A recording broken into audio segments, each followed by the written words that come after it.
Shri doctor Venugopal sir గారిని కూడా stage మీదకి రావాల్సిందిగా కోరుతున్నాము. అదేవిధంగా చెప్పి భాగంలో మనం సమ్మర్ క్యాంప్ క్లోజింగ్ సెరమనీ జరుపుకుంటున్నాము. ఇది సమ్మర్ క్యాంప్ క్లోజింగ్ సెరమనీకి ఉండి ఇంకొక 3-4 వాళ్ళకు కూడా సరిపోయేంత నీరు ఉంది. అదేవిధంగా నియామకాలు ఇప్పుడు నేను ప్రజెంట్ ఇక్కడ ఉన్నా, నేను జాబ్ చేస్తున్నానంటే దానికి కారణం మన తెలంగాణ ప్రజలే. ఎందుకంటే మన తెలంగాణ రావడం వల్ల నియామకాలు మన జగిత్యాల మీరు చూసిందే ఉంది. డాక్టర్ సంజయ్ కుమార్ సార్ ఆధ్వర్యంలో ఒకప్పుడు జగిత్యాలకి ఇప్పటి జగిత్యాలకి తేడా బాగుందన్న సార్. ప్రతి టైం జగిత్యాల అభివృద్ధి కోసమే పాటుపడి సార్కి అవసరం లేదు రాజకీయం. సార్ ఎందుకంటే జగిత్యాల ప్రజలని అభివృద్ధి చేయాలి, అభివృద్ధి బాటలో ఉండాలని సార్ ఏంటంటే ఒకటే అందరూ కూడా ఈ షెడ్ కూడా మాకు సంజయ్ కుమార్ సార్ చేపించారు. Thank you so much sir. ఈ కార్యక్రమం గురించి డాక్టర్ సంజయ్ కుమార్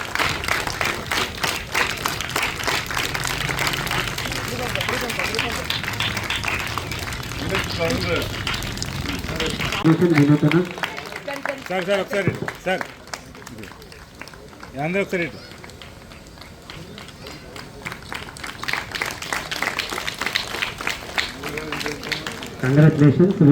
ఒక గట్టిగా క్లాస్ కొట్టండి రన్నర్స్కి, విదిశా టీమ్కి. అదేవిధంగా ఈ టోర్నమెంట్లో సబ్ సీనియర్లో third place Pinky and team please come forward, ఫాస్ట్గా రావాలి.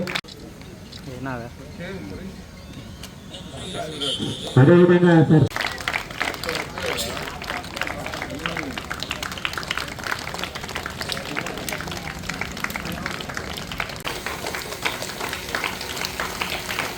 Thank you sir. Runners category Praveen.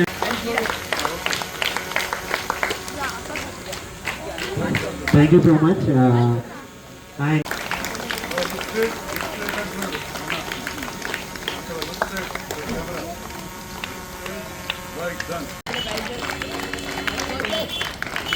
Thank you Deshwant and team. And sir next category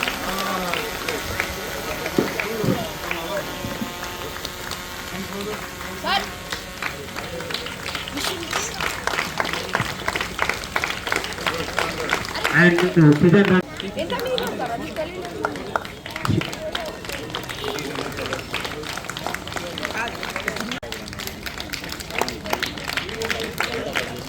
Thank you sir. And boys category నుంచి first place Karthikeya.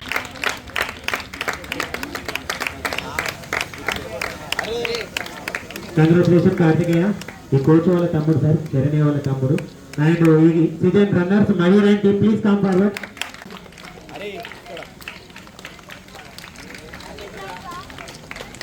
And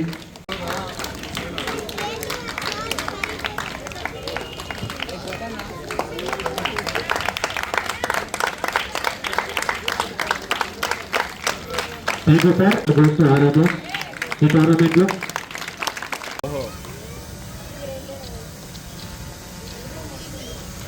Lakshmi గారికి, డాక్టర్ వేణుగోపాల్ గారికి, చిత్తధర్మరాజు councillor చిత్తధర్మరాజు గారికి, దయాళ శంకర్ గారికి, వేణమ్మ గారికి, coach Sriram గారికి, ఇక్కడికి ఇచ్చేసిన తల్లిదండ్రులు, డాక్టర్స్ అసోసియేషన్ సభ్యులందరికీ హృదయపూర్వక నమస్కారాలు తెలియజేసుకుంటూ పిల్లలందరికీ శుభాకాంక్షలు తెలియజేసుకుంటున్నాను. క్రీడలు ఈ సమ్మర్ క్యాంప్ ద్వారా ఈ నెల రోజులు మాత్రమే కాకుండా మీకు టైం దొరికినప్పుడల్లా బాస్కెట్బాల్ కానీ ఏదో ఒక క్రీడలో పాల్గొంటూ సాంస్కృతిక కార్యక్రమాల్లో పాల్గొంటూ సెల్ ఫోన్లతో టైంపాస్ చేయకుండా పిల్లలందరూ మంచి బాటలో నడవాలని కోరుకుంటూ ఈ అవకాశం ఇచ్చిన పెద్దలందరికీ ధన్యవాదాలు తెలియజేసుకుంటూ ముఖ్యంగా కోచ్ శ్రీరామ్ గారు చేస్తున్న ఈ ప్రయత్నాన్ని మీరందరూ ఆదర్శంగా తీసుకొని ముందుకు సాగాలని కోరుకుంటూ పిల్లలు ఎక్కువ ప్రాక్టీస్ చేసి క్రీడల్లో ముందుండాలని కోరుకుంటూ ఈ అవకాశం ఇచ్చిన పెద్దలందరికీ ధన్యవాదాలు. బాస్కెట్బాల్ ఆడుతూ ఆట నేర్చుకున్న పిల్లలందరూ కూడా మై బెస్ట్ విషెస్, కంగ్రాచులేషన్స్. ఈరోజు జూన్ 2 తెలంగాణ ఆవిర్భావ దినోత్సవ సందర్భంగా తెలంగాణ ప్రజలకు, ముఖ్యంగా మన జగిత్యాల ప్రజలందరూ కూడా మరొకసారి శుభాకాంక్షలు తెలియజేస్తా ఉన్నాం. క్రీడలైతే నాకు కూడా చిన్నప్పటి నుంచి బాగా ఇష్టం. ఇక్కడనే గవర్నమెంట్ స్కూల్లో చదివి ఇదే గ్రౌండ్లో ఆడుకుంటూ అక్కడే దవాఖానా. కానీ ఈ మధ్యలో రాజకీయాలకు వచ్చి అన్నీ తగ్గిపోయినాయి. మరి ఈరోజు ఇక్కడికి వచ్చినాక ఎంతో ఆనందంగా ఉంది. మనం లక్ష్మీపూర్ పోయినా ఆ స్కూల్లో కొత్తగా బాస్కెట్బాల్ కోర్ట్ వేసారు. ఒక బాల్ వేసారంటే వేగనాలు పడ్డది. అంటే అప్పుడప్పుడు అట్లా ఆడుతుంది కాబట్టి మనం పడ్డది. మళ్ళీ 3 సార్లు తిరిగిపోవాలి. అంటే ఎట్లయితే 60 ఏళ్ళు దాటిన నాకే ఇంట్రెస్ట్ ఉంటే పిల్లల 30 ఏళ్ళలో ఆటోమేటిక్ ఉంటుంది. తప్పకుండా ఉండాలని కూడా నేను ఆకాంక్షిస్తున్నా. నాకు వచ్చినప్పుడల్లా ఇవన్నీ చేసినందుకు సంతోషం ఉన్నది. ఇండోర్ స్టేడియం కూడా 4 కోట్లు పెడితే ఆగిపోయింది. ఈ ప్రభుత్వం వచ్చిన తర్వాత ఒక 40 లక్షలు రిలీజ్ చేయించి మొత్తం లోపల షటిల్ కోర్ట్, వుడెన్ కోర్ట్ వేయించడం. అట్లనే బాక్సింగ్లో ఖేలో ఇండియా కూడా తీసుకొచ్చి వాళ్ళ బాక్సింగ్ కూడా జరుగుతూ ఉంది. ఇంట్రెస్ట్ ఉన్న వాళ్ళ కోసం ఒక మాట చెప్తాను. అట్లా కొన్ని చేస్తే కానీ ఎదురుగా ఇంకొక బాస్కెట్బాల్ కోర్ట్ బోర్డుని ఫిట్ చేద్దామంటే చాలాసార్లు చెప్తా ఉన్నా, డబ్బులు ఇవ్వడానికి కూడా ప్రభుత్వ పక్షాన్ని. కానీ ఎందుకో కాంట్రాక్టర్లు, మున్సిపల్ కొంత నిర్లక్ష్యం అవుతుంది. మా సోదరి తమిళ వారి కొడుకు కూడా మంచి బాస్కెట్బాల్ ప్లేయర్ కాబట్టి నేను తప్పకుండా మున్సిపల్ ఫండ్స్ కాదా మన ఎమ్మెల్యే ఫండ్స్ రెండు చేస్తా టెండర్ పెట్టి చేయించాలి. ఆ 2 కోట్లు అయితే ఇటు పిల్లలు నేర్చుకోవచ్చు, అటు అమ్మలు నేర్చుకోవచ్చు. చాలా సంతోషం. కొద్దిగా లేట్ అయింది, ఏమనుకోవద్దు. ఎందుకంటే జైత్యాలకు 200 కోట్లతోటి పేద విద్యార్థుల కోసం, ఎస్సీ, ఎస్టీ, బీసీ మైనార్టీల కోసం ఇంటిగ్రేటెడ్ స్కూల్ మంజూరు అయితే దానికి సరైన స్థలం దొరకలేదు. అన్ని కాస్ట్లీ స్థలాలు మీరు కొన్ని చూస్తున్నారు కదా, దాన్ని రాజకీయంగా చూస్తున్నారు. కానీ నేను మా చిత్తశుద్ధితోటి పనిచేస్తున్న ఇంటిగ్రేటెడ్ స్కూల్ కావచ్చు లేదా కేంద్రీయ విద్యాలయం కోసం. సో స్థలం కోసం తిరిగి రావడంతో కొద్దిగా లేట్ అయింది. అక్కడ ఊరికి కొంచెం దగ్గర 6-7 కిలోమీటర్లు తిరిగేస్తుంది. మరి ఈరోజు పిల్లలందరూ కూడా బాగా ఆడి ట్రైనింగ్ అయ్యి నేర్చుకున్నారు. ఇంకా కూడా స్కూల్ రీఓపెనింగ్ టైం ఇంతకుముందే మన మిత్రుడు చెప్పిండు, ఇక్కడ ఉన్న వాళ్ళందరూ కూడా విద్యావంతులు. ఆటలు, స్పోర్ట్స్ అనేటి extra curricular activities like cultural కావచ్చు, ఫైన్ ఆర్ట్స్ కావచ్చు, స్పోర్ట్స్ కావచ్చు, యోగా కావచ్చు, ఇవన్నీ కూడా మన జీవితంలో ఒక భాగస్వామ్యం కావాలి. అంటే అది చిన్ననాటి నుండి అలవాటు కావాలి. మొక్క వంగంది మానే వంగ అన్నట్టు చిన్నప్పుడు అయితే పిల్లలకు అలవాటు అవుతుంది. మరి ఈనాడు ఏదైతే ఈ స్పోర్ట్స్ అనే దానికి మన గౌరవ ముఖ్యమంత్రి గారు కూడా ప్రత్యేకమైన శ్రద్ధ పెడుతున్నారు. స్పోర్ట్స్ యూనివర్సిటీ కూడా పెట్టాలని ఆలోచన చేస్తున్నారు. రకరకాల కారణాలు మనందరికీ తెలుసు. గత ప్రభుత్వంలో కూడా నేనున్నా, ఎన్నో పనులు చేసినాం. అంత డబ్బు కూడా బాగా ఇబ్బంది అవుతా ఉంది. అయినా కానీ ఉన్న దాంట్లో చేసుకుంటూ జగిత్యాలలో ఒక క్రికెట్ స్టేడియం ఖచ్చితంగా చేయడానికి నేను కృతనిశ్చయంతో ఉన్నానని చెప్పి సందర్భంగా తెలియజేస్తాను. ఎందుకంటే హైదరాబాద్ క్రికెట్ అసోసియేషన్లో ఉన్న పైసలు ఎక్కడ లేవు, అన్ని డబ్బులు లేవు. ఇవాళనే మన అజారుద్దీన్ గారు కూడా వచ్చిపోయారు, మినిస్టర్ గారు. కానీ ఇప్పుడు ఇన్ఛార్జ్ ఎవరైతే ఉన్నారో వారు నా క్లాస్మేట్. హైదరాబాద్ క్రికెట్ అసోసియేషన్కు ఎవరైతే ఉన్నారో హైకోర్టు రిటైర్డ్ జడ్జి, నా చిన్నప్పటి నుంచి డిగ్రీ దాకా క్లాస్మేట్. తర్వాత నేను మెడిసిన్ పోయినా ఆల్రెడీ కలెక్టర్ గారికి లెటర్ రాసిండు. అవన్నీ కూడా చూస్తున్నాం. దగ్గర 4-5 కిలోమీటర్ల తప్పకుండా ఏర్పాటు చేస్తాం. రెండవది, క్రీడలు ఎందుకు ప్రోత్సహించాలని తల్లిదండ్రులు చెప్తా ఉన్నాం.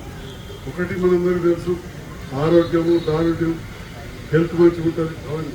కానీ ఈనాడు పిల్లలు ఆటలకు దూరమై ముఖ్యంగా మాదక ద్రవ్యాలకు అలవాటు, ఈ గంజాయి ఇట్లాంటి మత్తు పదార్థాలకు అలవాటు. స్కూళ్ళ నుంచే ఈ పాటలు పట్టు స్టార్ట్ అవుతుంది. కాబట్టి ఆల్టర్నేట్గా చదువుతో పాటు మనం ఈ ఆటల వైపు మలిస్తే తప్పకుండా జరుపుతారు, దూరం ఉంటారు, మంచి ఫ్రెండ్స్ డెవలప్ అవుతారు, ఆరోగ్యం పట్ల వాళ్ళకి అవగాహన ఉంటుంది. ఆ విషయంలో కూడా తల్లులు మాటలు ఎక్కువ మంది ఆలోచించాల్సిన అవసరం ఉంది.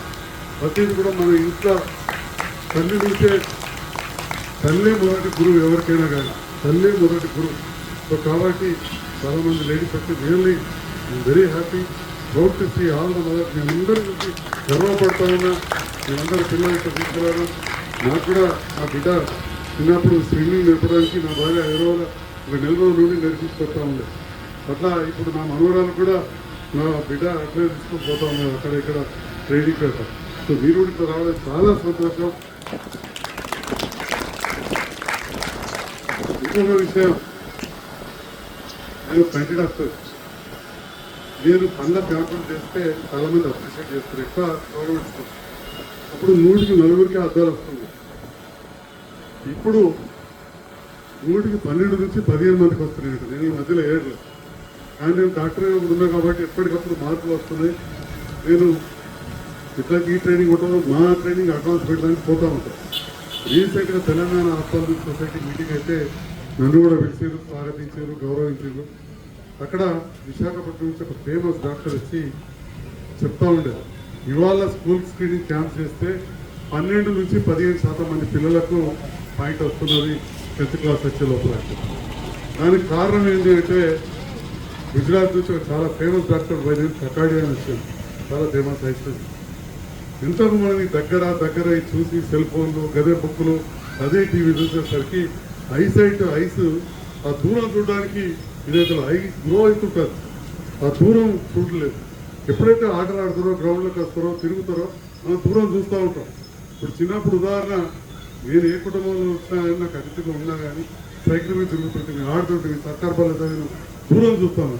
ఇప్పుడు ఏమవుతుంది, పిల్లలను ఎంత ఇంట్లో కూర్చుంటే గదే పుస్తకం కింద దగ్గరికి రాసుడు, లేదా కరోనా అప్పుడైతే మనమే సెల్ ఫోన్ ఇచ్చిన విలేని పరిస్థితుల్లో, లేదా టీవీ చూసుడు, బస్సులు ఎక్కించి స్కూల్లో దించుడు, స్కూల్లో పోయినాక మళ్ళీ గానే క్లాస్ రూమ్ ఏమున్నా కానీ 3 మీటర్లు, 6 మీటర్లు, 10 మీటర్లు. ఎప్పుడైతే మనం గ్రౌండ్కి వస్తామో, పిల్లలు బయటకు వస్తారో మనం దూరం కూడా చూస్తూ ఉంటాం, అవి ఎక్సర్సైజ్ అవుతుంది. నేను చెప్పేది ఒక సైన్స్ ఇది. ఎట్లయితే పిల్లల డాక్టర్లు వాళ్ళు చెప్తారు బాడీ అంతా ఎట్లయితే గ్రో అవుతుందో కంటి వరకు అయితే నేను కూడా చెప్తా ఉన్నా. సో ఈ రకంగా ప్రతి విషయంలో కూడా ఏకాగ్రతలు కావచ్చు, కాన్సన్ట్రేషన్లు కావచ్చు, అన్ని విధాలుగా పిల్లలు ఆటలకు వచ్చినప్పుడు లాభం అవుతుంది, వాళ్ళ మధ్య మంచి ఫ్రెండ్షిప్ డెవలప్ అవుతుంది. ఆ తర్వాత గవర్నమెంట్ సెలెక్ట్ అయినప్పుడు మళ్ళీ అక్కడ వివిధ ప్రాంతాలు చూస్తారు. తర్వాత ఎడ్యుకేషన్లో రిజర్వేషన్ ఉంటుంది, ఉద్యోగాలలో రిజర్వేషన్ ఉంటుంది. ఇవన్నీ కూడా ఒక్కటొక్కటిగా అవకాశాలు వస్తాయి. ఏ ఊళ్ళకు వస్తాయంటే మరి అందరూ పోటీ పడ్డప్పుడు ఒక్కరే కలెక్టర్ అవుతారు, అందరూ పోటీ పడ్డప్పుడు కొందరే డాక్టర్లు అవుతారు. కానీ అవుతారా అంటే ఎవరు కాదు. కాబట్టి ప్రతి వాళ్ళు ఒక గొప్ప పీటీ ఉషాను, ఒక పెద్ద బాస్కెట్బాల్ ప్లేయర్ను, ఒక పెద్ద అజరుద్దీన్ మనం కూడా ఊహించుకోవాల్సిన అవసరం ఉన్నది. ఇళ్ళ నుంచే వస్తారు. అబ్దుల్ కలాం వేడుకలు వచ్చాడు. ఇట్లాంటి ఒక సామాన్య కుటుంబంలోకి వెళ్ళి సామాన్య యువకుడిగా ఇవాళ ప్రపంచాన్ని శాసించే మన భారతదేశానికి ఒక అధ్యక్షుడు అయ్యాడు, పెద్ద శాస్త్రవేత్త అయ్యాడు. కాబట్టి మన పిల్లలు కూడా మంచి క్రీడాకారులుగా ఇళ్ళ నుంచి రావాలని చెప్పి ఆకాంక్షిస్తూ నన్ను ఆహ్వానించినందుకు, లేట్ అయినా కానీ వెయిట్ చేసినందుకు, 4 ముచ్చట్లు ఎక్కువ చెప్పిన ఇన్నందుకు ధన్యవాదాలు తెలియజేస్తున్నాను. Thank you.